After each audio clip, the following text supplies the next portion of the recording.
Well, piece by piece and nail by nail, it'll all come down someday before the fires of hell. You let me in your house. You let me in your house.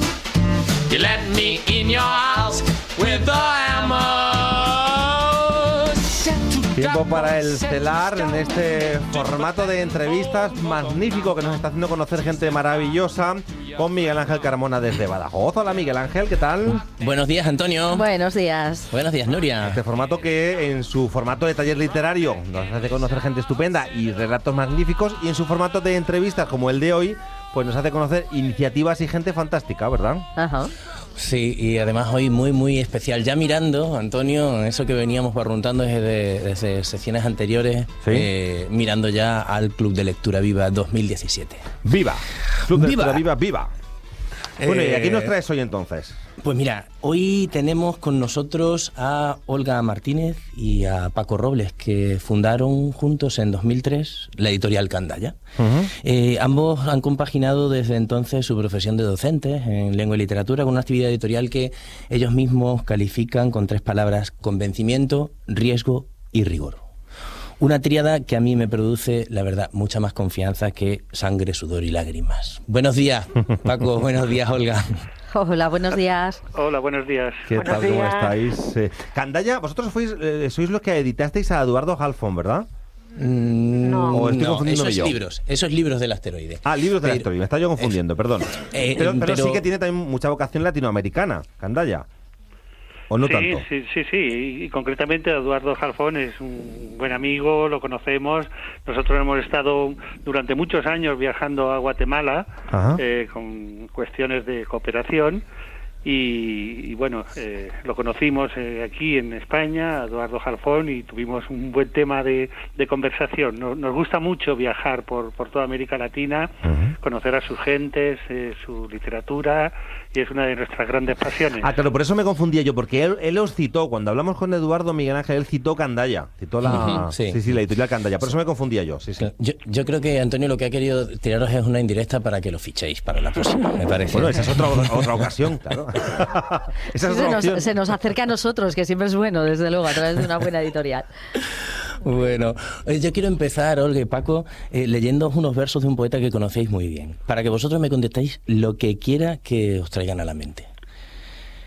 Y mi mensaje, una hoguera, en el descampado, en la quietud de la noche, una llama ardorosa permanentemente prendida en esas lomas, con su costumbre de atraerte centelleando a tu lado, besándote los pies, el muslo, inquieto. Bueno, Miguel Ángel, ese fue el inicio, nuestro primer libro, el grandísimo Elvio Romero, ¿no? Pues la verdad es que Candaya surgió justamente del deslumbramiento de oír la poesía de Elvio en un cafetín de Asunción, al que Elvio había acudido un poco para apoyar el proyecto después de unos años muy oscuros y en el que todo era desierto en esa ciudad. Un grupo de exiliados paraguayos en Argentina habían montado este cafetín y él fue a apoyarlo, y descubrimos a un poeta excepcional, ¿no? Un poeta que había sido el más joven de esa generación de grandísimos escritores, entre los que estaban Pablo Neruda o Nicolás Guillén y tantos otros, de poetas comprometidos, y él aportaba además esa visión del mundo guaraní, del camino, del desplazamiento, que este poema de la hoguera recoge muy bien, ¿no? Es el poeta del camino, ¿no? El poeta del movimiento, ¿no? Por eso llamamos nuestro primer libro de poesía Contra la vida quieta, ¿no? Que es un verso que le dedicó Rafael Alberti. Pero vosotros en ese momento aún no teníais, Candaya no existía. Cuando dices nace en ese momento, probablemente en ese café, ¿qué es lo que nace? ¿Nace la determinación? ¿Nace el convencimiento? ¿El riesgo? ¿El rigor? ¿Qué es lo que cómo es esa génesis, ¿no?, de ese proyecto? Porque al fin y al cabo era crear donde no había, ¿no? Lo que nos nació fue una gran inquietud, ¿no? Nosotros compramos, después de ese encuentro, compramos toda la obra de Elvio Romero. Nos pareció un poeta enorme, un poeta además del que había dicho maravillas Gabriela Mistral, Neruda, Miguel Ángel Asturias, el mismo Alberti. y sin embargo no conocíamos en absoluto su obra aquí en España, ¿no? Luego averiguamos un poco más y descubrimos que jamás un poeta paraguayo había sido publicado en España, con lo cual era muy lógico que no supiéramos nada de su existencia, ¿no? Y lo que sí nos quedó fue ese desasosiego de que obras tan memorables como la de Elvio Romero no nos llegaran aquí, ni hubieran llegado nunca en los 500 años de historia común que teníamos. Y de ahí salió un poco esa voluntad de crear un puente para que no solamente los poetas, sino también grandes narradores que por alguna razón no habían llegado aquí a España, pues pudieran hacerlo, ¿no? Es que me parece maravilloso que el comienzo de algo sea poner fin a 7 siglos, ¿no? de un silencio, ¿no? Es decir, claro, lo que parte de ahí ya, no sé, parte, digamos, con vocación de, como decís también, no sé si ahora mismo de todos los textos a los que he acudido para la entrevista, con vocación de sueño también, ¿no? Porque precisamente me resultaba algo muy interesante cómo uno va consiguiendo un sueño a pedazos, pero a la vez tiene que luchar por no despertarse, ¿no? Entonces, cómo uno convierte el silencio en comunicación, en este caso concreto, aunque no sea más que una anécdota, pero para mí es una anécdota muy, muy significativa. El hecho de que nunca un poeta paraguayo hubiera sido publicado en España quiere decir nunca, jamás, y de repente sí, uno decide poner fin a eso, ¿no? La verdad es que sorprende. La verdad que sí. De hecho, es que vosotros, esto tiene mucho que ver con la filosofía en general, ¿no? Hablaba Miguel Ángel mucho de sueño. Vosotros solo publicáis aquellos autores que os apasionan, ¿no? Sí, es que si no, no tiene sentido, ¿no? Nosotros, cualquier libro nos provoca una gran responsabilidad, ¿no? Una vez le oímos a Roberto Bolaño comentar que a él le gustaba mucho leer primeras novelas, y que porque aunque fueran malas aprendía mucho de ellas, ¿no? Y sobre todo le conmovían las noches en blanco, la lucha a muerte con las palabras, la incertidumbre, la necesidad de explicar algo que no se sabe muy bien qué es, pero que si no se explica casi se convierte en enfermedad, ¿no? Entonces nos cuesta mucho decidirnos qué publicar, porque bueno, está muy difícil visualizar cualquier libro, pero una vez que nos decidimos pensamos que hay que pelear con uñas y dientes por el libro, ¿no? Porque el autor nos merece muchísimo respeto, ¿no? Y esa idea de que en ese libro uno proyecta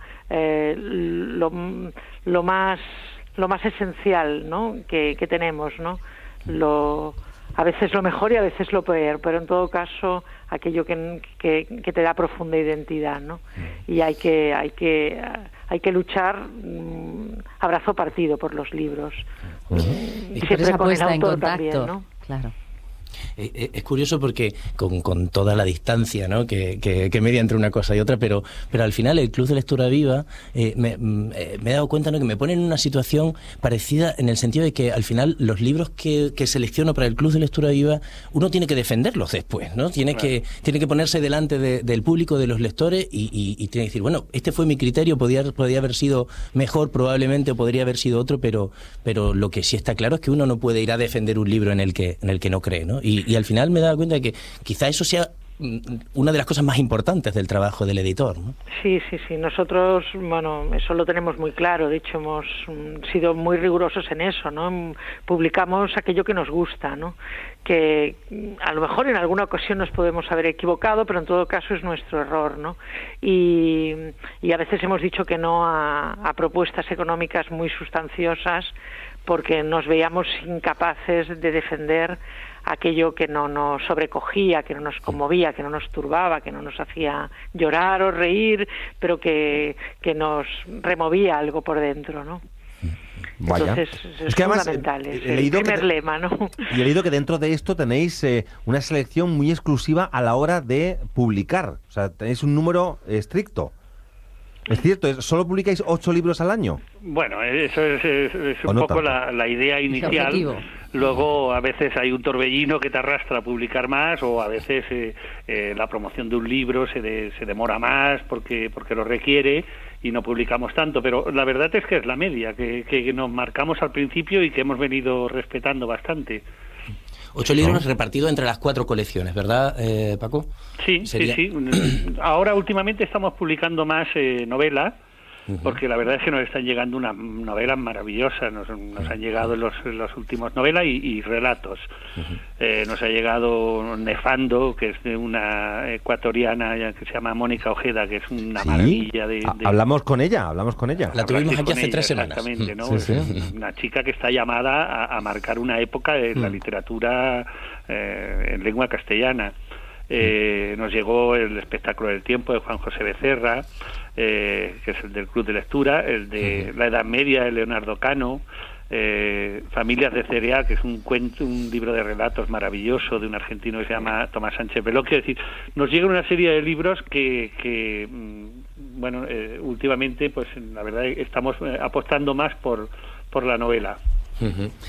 Porque Gandaya, además de narrativa, pues publica poesía, publica ensayo y después tiene otra colección que es la colección abierta, si no me equivoco, y bueno, pues apuesta por la ficción y apuesta por la no ficción, ¿no? Pero yo quería hacer un último inciso en los orígenes, porque es otra cosa que me ha llamado mucho la atención, ¿no? Gandaya es una editorial fundada con los restos de un naufragio afortunado, ¿no? O mejor dicho, con lo que 2 náufragos felices de serlo se llevaron a una isla, ¿no? Y esa isla fue en vuestro caso un antiguo taller de motos en Vilafranca del Penedés, convertido en oficina y en depósito de libros. ¿Cómo fue ese comienzo, Paco?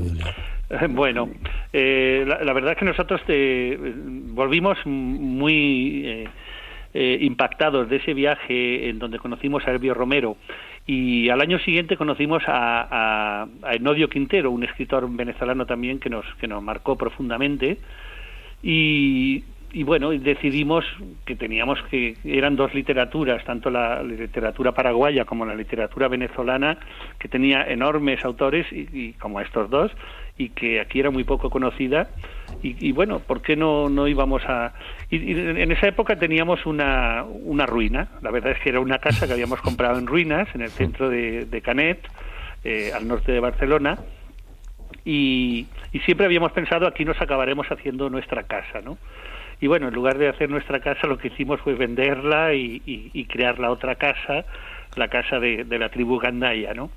Y sí, efectivamente, compramos un antiguo taller, y allí pues fue donde ya empezó todo, donde pusimos en marcha pues, la editorial, y también allí es donde está el depósito de los libros que no se venden. Oye, lo que creo que no hemos explicado, Miguel Ángel, es lo que es Candaya, ¿no? Lo que significa Candaya. Creo que al final lo hemos saltado, ¿no?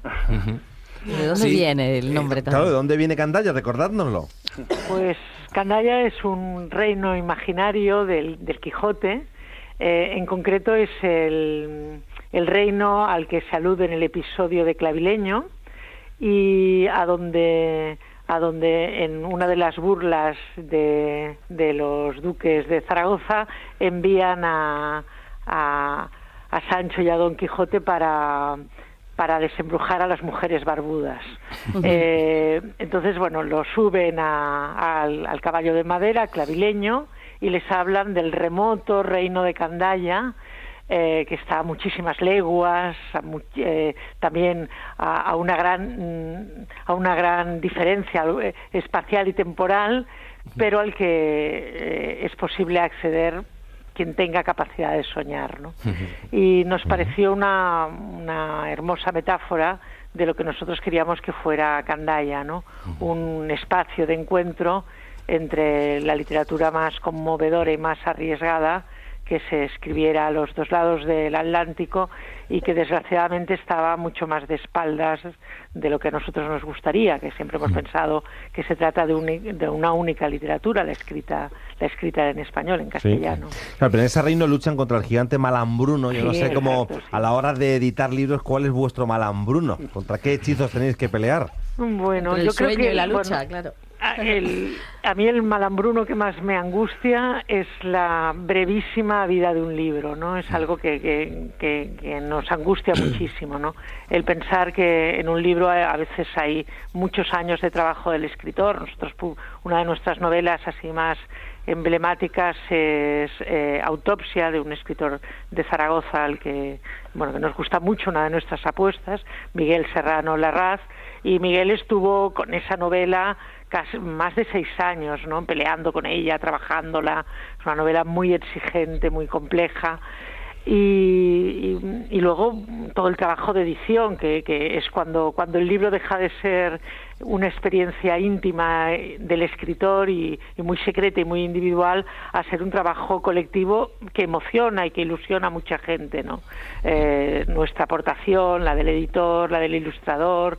Entonces, después de tanto tiempo de trabajo, nosotros intentamos cuidar mucho también los diseños de las portadas, que sí, que no, de esta manera, de otro, ¿no?, cuidando hasta el más pequeño detalle. El libro empieza a vivir, y en este caso fue bastante bien. Hemos hecho una segunda edición y es una de nuestras victorias, ¿no? El haber puesto en el mapa literario a un escritor tan enorme como a Miguel Serrano, ¿no?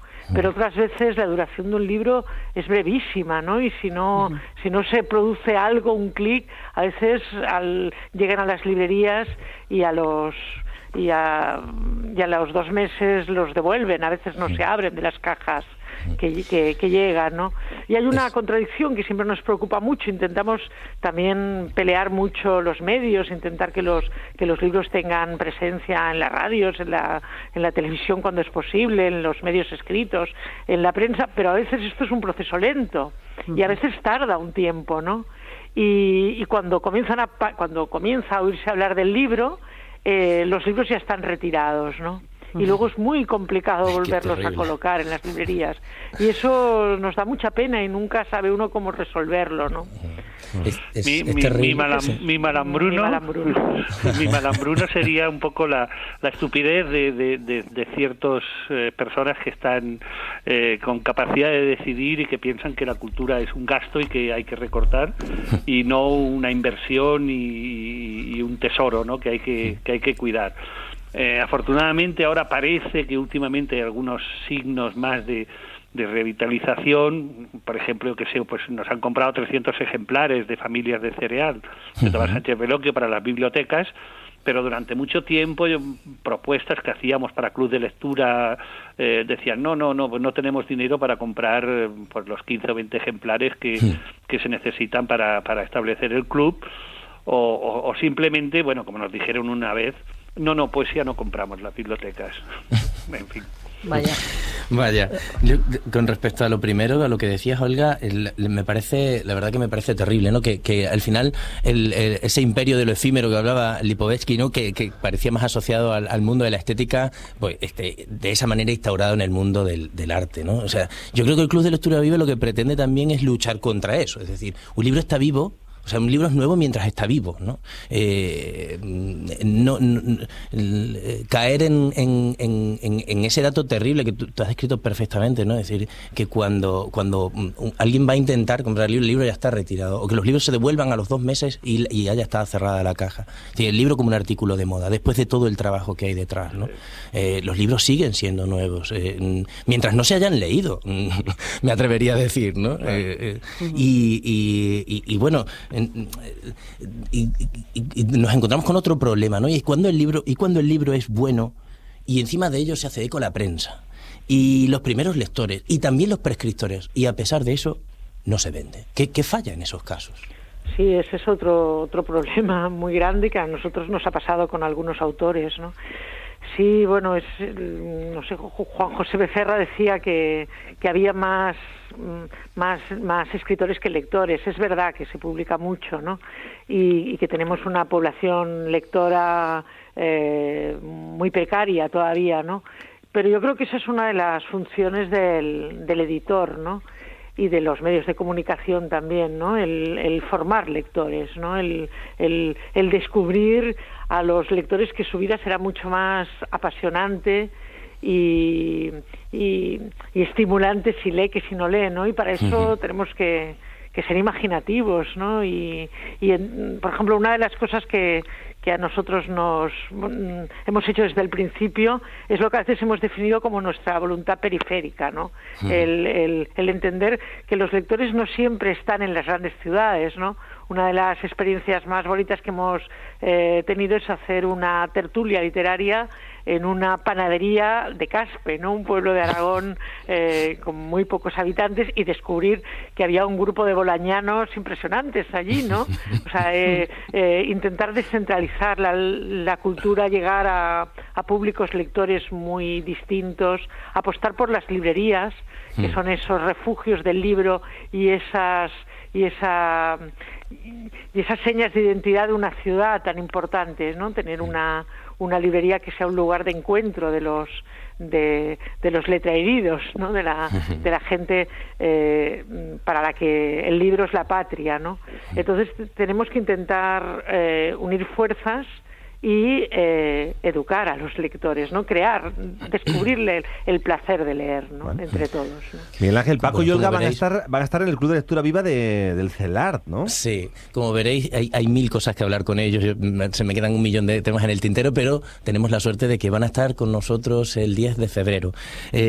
Candaya va a ser la editorial invitada de esta segunda edición del Club de Lectura Viva, que, bueno, como ya muchos sabrán, algunos oyentes no, es un proyecto que dirige el CELART en colaboración con el Ayuntamiento de Badajoz, que lo que intentamos es básicamente acercar a los autores a Badajoz, a que vengan, a que hablen de sus libros, a que presenten sus novedades. Sus novedades pueden tener un año, no caemos en el... No son efímeras. No son efímeras, pueden tener un año, pueden tener más incluso.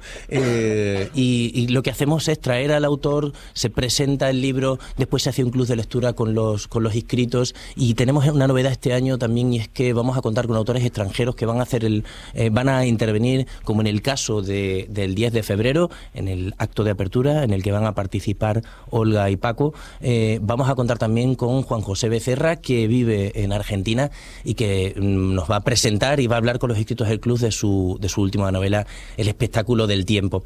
Eso lo vamos a hacer por videoconferencia. A lo largo de toda esta temporada vamos a hablar con otros autores, vamos a hablar con Alan Hitchcock, que está en Estados Unidos, va a venir Javier Luchini, editor de Dirty Works y traductor, y va a hablar de la traducción y va a hacer de traductor de Alan Hitchcock. Vamos a intentar acercar autores que están en otras partes del mapa, pero sin perder el contacto bien con los editores, o bien con los traductores, o bien con los mismos autores. Y bueno, pues esa aventura va a empezar el día 10 de febrero. Vamos a tener a Olga y a Paco, los vamos a tener en Badajoz. A finales de esta semana ya se abre el plazo de inscripción para el club, y aunque son actos abiertos al público en general, y ya vamos a decir la lista de librerías que han querido sumarse este año también, y vamos a decir dónde va a ser cada acto. Y bueno, poquito a poco nuestros lectores, pues que estén atentos a todas las buenas nuevas. Y nada, yo solo quería hacerles una única pregunta más a Olga y a Paco. Si creéis que son importantes estas iniciativas, ¿por qué son importantes estas iniciativas? Estos actos de fomento de la lectura, ¿no? En ciudades periféricas, ¿no? Por ejemplo, como Badajoz. Bueno, son fundamentales. La verdad es que creo que es el no va más de lo que se puede hacer, ¿no? Y nosotros conocemos experiencias como, por ejemplo, en Sabadell, el Librerío de la Plata, ¿no? En donde una librería ha creado un club de lectura y ha tenido que doblarlo, ¿no? Porque ya llegaban a 80 lectores. Eso es una maravilla, y es una forma no solamente de leer y de hacerse uno mejor, sino de crear comunidad, de establecer amistades, de charlar, de darnos cuenta de que no somos 4 pirados los que nos gusta la literatura, sino que es algo que puede llegar a todo el mundo. Y en fin, no sé, yo la verdad es que... No somos 4 pirados, somos más pirados.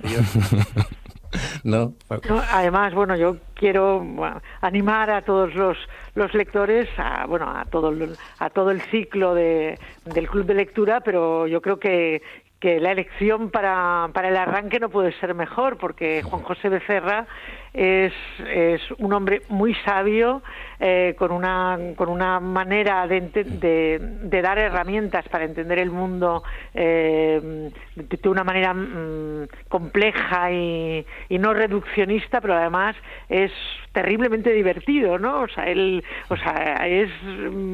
Yo nunca me he reído tanto como leyendo algunos fragmentos del Espectáculo del Tiempo o oyendo hablar a Juan José Becerra, ¿no? Entonces esa unión de sabiduría y humor creo que va a ser un cóctel muy especial, ¿no? Bueno, pues el día 10 de febrero estarán en el Club de Lectura Viva en Badajoz, Paco y Olga, de Editorial Candaya. Muchas gracias a los dos. Paco, Olga, un beso. Muchas gracias. Un saludo, lo Gracias. disfrutaremos. Un abrazo y hasta pronto. Muchísimas Miguel gracias, Ángel. un gran placer estar aquí. Un beso. Bueno, Hasta pronto. luego. Miguel Ángel, tienes la agenda repletísima para este año 2017. Tú sí que has hecho buenos propósitos y muchos buenos deseos. Lo iremos contando, ¿no? Seguro, aquí en la casa.